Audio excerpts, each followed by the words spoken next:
हिमालय की गहराई में बसा रहस्यमय संभाला राज्य, जो शांति और ज्ञान का अभयारण्य है और बाहरी दुनिया के लोगों से अनदेखा है। पुराणों के अनुसार यहीं पर कल की अवतार वाली भविष्यवाणी कलयुग के अंत में सामने आने वाली है। शंभाला के लोग लंबे समय से अपने उद्धारकर्ता के आगमन का इंतजार कर रहे हैं, उस दिन की तैयारी कर रहे हैं जब भविष्यवाणी सच होगी।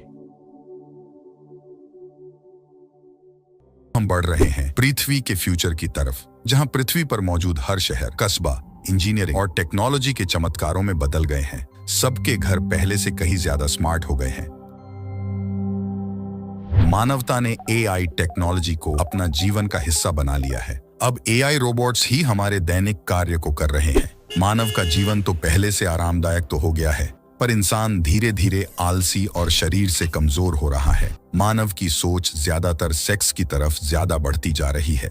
टेक्नोलॉजी मानवता की प्रगति और उसकी सुविधा को तो बढ़ा रही है, लेकिन उनको कहाँ पता ये सब धीरे धीरे कली पुरुष की शक्ति को भी बढ़ावा दे रही है, इंसानियत को कमजोर करके और प्रकृति को खत्म करते हुए, जिससे आने वाला समय में सिर्फ अंधकार ही अंधकार दिखाई दे। मानव जैसे जैसे पृथ्वी पर विकास करते जा रहा है, पेड़, उपजाऊ जमीन, पानी सब खत्म होते जा रहे हैं। साथ में जनसंख्या बढ़ने के कारण प्राकृतिक संसाधन की कमी महसूस होती जा रही है। औद्योगिक प्रगति से शुद्ध नदियां, सांस लेने के हवाओं में प्रदूषण बढ़ता जा रहा है। इसकी वजह से वायुमंडल में मौजूद ग्रीन हाउस गैसों का बिना किसी काम आए उनका ज्यादा बर्बाद होना आने वाले समय में जलवायु परिवर्तन जैसी घटना को ट्रिगर कर रहा है।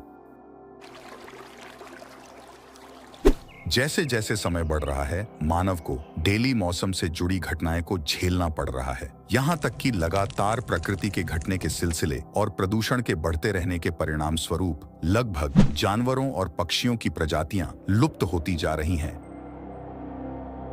अब हम आ चुके हैं वर्ष 4,27,000 ईस्वी में, जहां पहले पृथ्वी कभी मानव सभ्यता का एक समृद्ध प्रतीक थी। अब वही पृथ्वी उसी मानव के वजह से खतरनाक विनाश के कगार पर खड़ी है।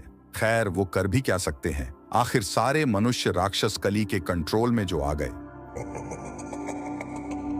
क्योंकि अब पृथ्वी के लोग बिना प्रकृति के वजह से खुद के बनाई टेक्नोलॉजी पर जिंदा है। क्योंकि तकनीक वाली चीजों की संख्या तेजी से बढ़ते जाने के कारण मानव खराब वस्तुओं को कचरों के रूप में फेंकने लगा। जब धीरे धीरे ई कचरों के पहाड़ बनते गए, तो इंसान उसे खत्म करने के लिए समुद्र या जमीन के अंदर गाड़ कर खत्म करता गया। इसी वजह से धीरे धीरे समुद्र के प्राणी खत्म होते जा रहे हैं और अब ना पीने के लिए पानी बचा, ना उपजाने के लिए कोई जमीन, ना सांस लेने की शुद्ध हवा।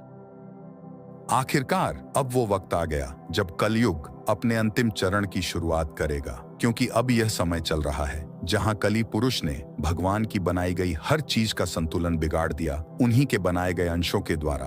अब जहां लोग 30 की उम्र में ही बुढ़े हो रहे हैं, मर रहे हैं, लड़कियां 5 या 10 वर्ष की आयु में ही बच्चे पैदा कर रही हैं, और धार्मिकता तो ना के बराबर है। अब होती है विनाश की शुरुआत। बड़े पैमाने पर तूफानी बादलों के इकट्ठा होने से आसमान में अंधेरा छाने लगता है, बिजलियां कड़कने लगते हैं, जो प्रकृति के प्रकोप के आगमन का संकेत दे रही है।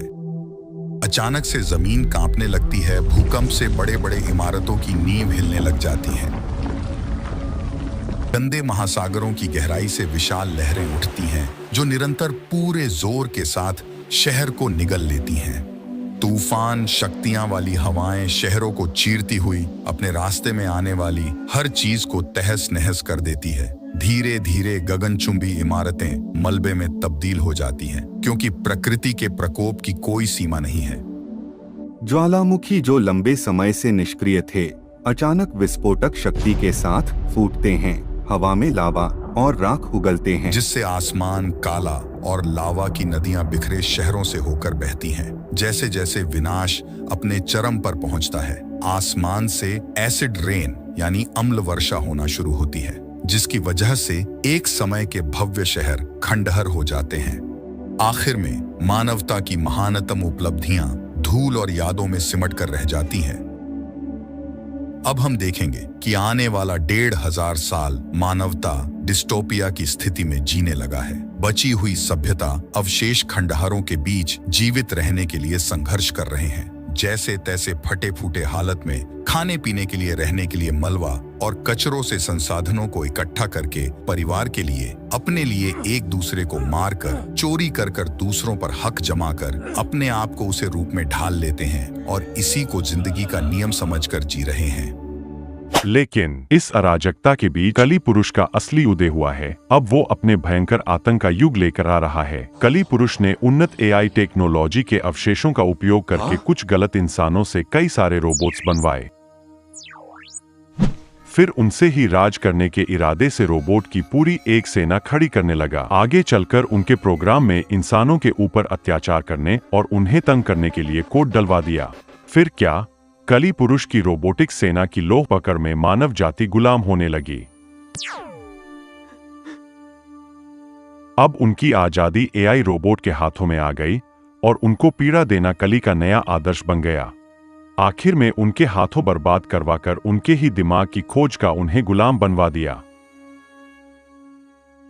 यही वक्त देखने के लिए कली पुरुष वर्षों से षड्यंत्र रचता रहा। एआई रोबोट इतने एडवांस होने लगे कि अपना शासन पूरी दुनिया में फैलाने के लिए जबरदस्ती इंसानों को पकड़कर उनसे खराब रोबोट और नई रोबोट बनवाने का काम करवाने लगे। लेकिन इसी बीच कई जगह पर कुछ बहादुर लोग जमीन के अंदर बंकरों में प्लान बनाकर छिपकर समय समय पर एआई रोबोट्स पर हमला करते रहे, क्योंकि यह वह लोग थे जिन्हें मालूम था एक न एक दिन यह समय खत्म होने वाला है। कोई आएगा जो उन्हें अंधकार से एक नए सवेरे की ओर ले जाएगा। कई दिनों तक थोड़ी बची हुई उम्मीद और बुराई में जंग होती रही, लेकिन आखिरकार बुराई ने उसको भी खत्म कर दिया। जमा लिया अपना कदम इस धरती पर। बन गया कली पुरुष का कलियुग। आ गया कली पुरुष दुनिया के सामने ये बताने की अब वो ही है यहाँ का राजा। अब हारा हुआ इंसान बस यही सोच रहा था कि शायद कुछ लोग सही बोलते थे, भगवान नाम की कोई चीज है ही नहीं, शायद वो सब सिर्फ कहानियां थी। अब आ गया वक्त भविष्यवाणी सच होने का समय। ये पृथ्वी को देखते हुए स्वर्ग में बैठकर सारे देवी देवताओं ने भगवान विष्णु से कहा, हे देव, पृथ्वी उथल पुथल में है। कलियुग का युग अपने चरम पर पहुंच गया है और बुराई की ताकतें अब मजबूत हो चुकी है। हम आपका मार्गदर्शन और उनका उद्धार चाहते हैं। भगवान विष्णु शांत और आश्वस्त करने वाली मुस्कान के साथ जवाब देते हैं, डरो मत प्रिय देवताओं, मुझे भी पता है अब मेरे अंतिम अवतार कल्कि के अवतरित होने और संतुलन बहाल करने का समय आ गया है। विष्णु जी के घोषणा करते ही देवताओं ने अपना समर्थन देने की प्रतिज्ञा की। शिव जी अपने त्रिशूल के साथ घोषणा करते हैं, हम अराजकता के इस युग को समाप्त करने के लिए कल्कि के मिशन में सहायता करेंगे।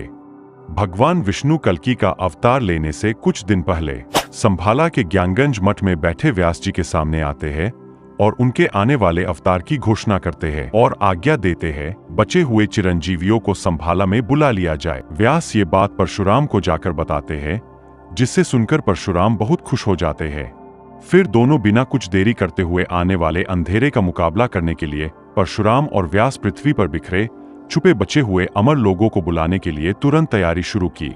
दोनों एक पवित्र गोले का उपयोग करके वे अपने अमर भाइयों के लिए उसे संदेश के रूप में भेज देते हैं। अब जन्म लेने से कुछ महीने पहले संभाला राज्य के एक गांव में वहां के सरदार विष्णुयश नामक एक प्राचीन उच्च शुद्ध ब्राह्मण रोजाना ध्यान करते थे। एक दिन विष्णु उनके सामने प्रकट होकर उन्हें दिव्य दर्शन देते हैं और उनके घर में आने वाले अवतार के लिए उन्हें जानकारी देते हैं और आशीर्वाद देकर चले जाते हैं। विष्णुयश ये सोचकर काफी खुश रहने लगते हैं कि वह और उसका परिवार लोगों के उद्धार करने की भूमिका निभाएंगे। जन्म लेने से कुछ महीने पहले विष्णुयश की पत्नी सुमति को अपने भीतर एक दिव्य उपस्थिति महसूस होती है, जो उनको एक दिव्य ऊर्जा की उपस्थिति के जन्म की घोषणा करती है। अब जन्म वाली रात में आकाश में संभाला के ऊपर एक दिव्य चिन्ह दिखाई देने लगा। फिर वही दिव्य चिन्ह शाही महल के भीतर सुमति के गर्भ में ऊर्जा के रूप में प्रकट होने लगी। महल का कमरा रोशनी से भर गया। आखिरकार कल्कि बनने वाले बच्चे का जन्म हो ही गया। संभाला के सारे दिव्य ऋषि मुनि ये खबर सुनते ही महल में बच्चे को आशीर्वाद देने के लिए पहुंच गए। संभाला उत्सव में डूब गया, क्योंकि उसके निवासियों को पता था कि उनके बीच पैदा हुआ बच्चा दुनिया का उद्धार करता है। अब हम अगली वीडियो में देखेंगे कल्कि अवतार को बड़ा होते हुए, कैसे कल्कि अपने गुरु और अमर चिरंजीवी साथी से मिलेंगे, उनके साथ अधर्म की लड़ाई के लिए तैयारी करेंगे। तो जाने से पहले कमेंट में उन 8 चिरंजीवियों के नाम लिख कर जाए।